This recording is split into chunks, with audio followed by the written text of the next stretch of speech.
Jewish Channel's Week in Review. The Netanyahu administration makes its case to American Jews for a freeze on settlement construction. What's the #1 travel destination for Jewish singles? The answer will surprise you. The Merchants of Venice and the Jew of Malta, anti-Semitic plays staged at a JCC, and more of the Jewish news that's changing your world in this webcast version of the Week in Review. Hello, and welcome to the Jewish Channel's Week in Review. I'm Stephen I. Weiss. The top story coming out of Israel this week is the announcement by Israeli Prime Minister Benjamin Netanyahu of a limited freeze on settlement construction. The announcement comes after months of public wrangling on the topic between the administrations of Netanyahu and President Barack Obama.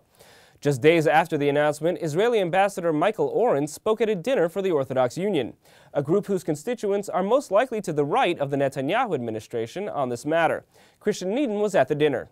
Just days after the announcement of a 10-month freeze on Jewish settlement construction in the West Bank, Israel's ambassador to the United States, Michael Oren, spoke to an audience at the Orthodox Union's annual awards ceremony. Among the topics he addressed was the future of Jewish settlements, and he gave a brief history of negotiations on the issue since the Obama administration first called for a settlement freeze earlier this year. And our position was several. One, that these areas are the tribal lands of the Jewish people, and that no Israeli government, right, left, or center, can tell Jews that they cannot build in their own homeland. That's very, very simple. But on the more practical level, it was impossible to tell hundreds of thousands of our fellow citizens, these are our brothers and sisters, our fathers and our mothers, to tell them that they could not build a room for a baby if a baby was born, or a synagogue, or a nursery school, or a clinic. We could not freeze their lives indifferently. And so, Oren revealed, the deal that the Netanyahu administration struck does leave room for these things.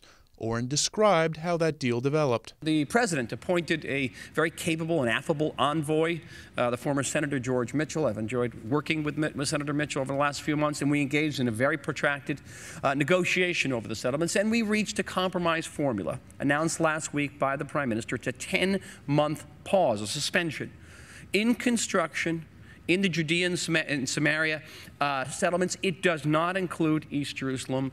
It includes exception for what we call natural life needs. Some 2,900 units have been approved.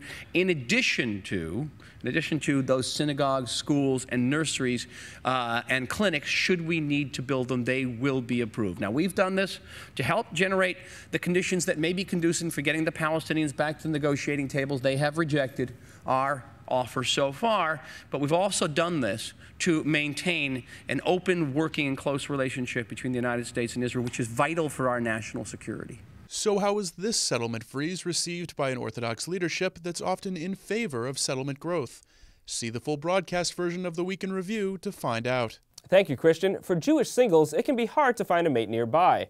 So why not try a date in Antarctica? Jewish singles looking to travel have some interesting options available to them, and Margie Rauhat stopped by one gathering to check them out. It's a travel organization for Jewish singles in their 30s, 40s, and 50s. And when you hear where Amazing Journeys ventures, it's clear that the adults who sign up are full of spunk and adventure. Jewish singles are heading everywhere. One of our real hot spots that almost sold out instantaneously is Antarctica. So as chilly as it is hot. Hot. Also Galapagos and Ecuador. We did a trip there 2 years ago, and we sold out 2 back-to-back trips in record time, and so we decided to bring it back this year and offer it again. And then one other that we did just a couple years ago, it was so incredibly fantastic, and that is Vietnam and Cambodia. But just what is the #1 destination for these adventurous Jewish tourists? Every year we go to Alaska. For us, taking people to Alaska is like taking a child to Disneyland for the first time. We've brought almost 1,000 people there over the last 10 years, and we continue to go back year after year. It's just beautiful. At this wine and cheese party at the JCC Manhattan, where Amazing Journeys showcased their trips, prospective travelers had a chance to scope things out before signing up, while also offering a mini reunion for past travelers. To learn more about Amazing Journeys and hear what these travelers have to say, see the full broadcast version of the Week in Review. Thank you, Margie. Finally, alarms of anti-Semitic concern are often raised any time a production of Shakespeare's The Merchant of Venice is staged with its famous character of Shylock. And Marlowe's The Jew of Malta isn't considered very friendly to Jews either. So why was a Jewish community center hosting productions of both of these plays? Christian Needham reports. During England's golden age of theater in the late 16th century, the characters of Shylock from The Merchant of Venice and Barabbas from The Jew of Malta emerged as iconic acting roles, as well as vivid symbols of that era's religious intolerance. Now, JCC Manhattan is revisiting both characters with a 3-week run of these plays staged by the York Shakespeare Company. The production's director, who is not Jewish, told TJC that performing for a Jewish audience required a unique sensitivity to the material.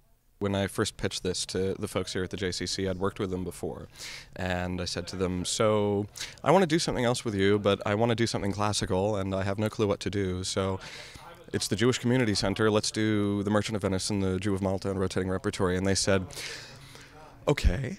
So we started looking at what that would be like. Both plays have always interested me. I don't find them to be anti-Semitic because I think all the Jews in each play would be painted as horrible, terrible people.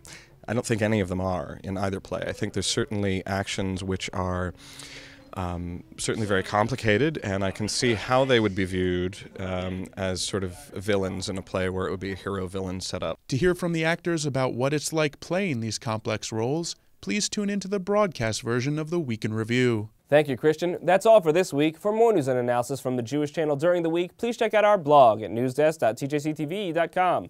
For the full broadcast version of the Week in Review, including additional stories, interviews, and features, please stop by the Jewish Channel on cable. From all of us here at the Jewish Channel, be well. The Jewish Channel is available on cable: IO Optimum Cable Channel 291, Time Warner Cable Channel 528, RCN Channel 268, Verizon Fios Channel 900, and Cox Cable Channel 1. For more information, visit tjctv.com.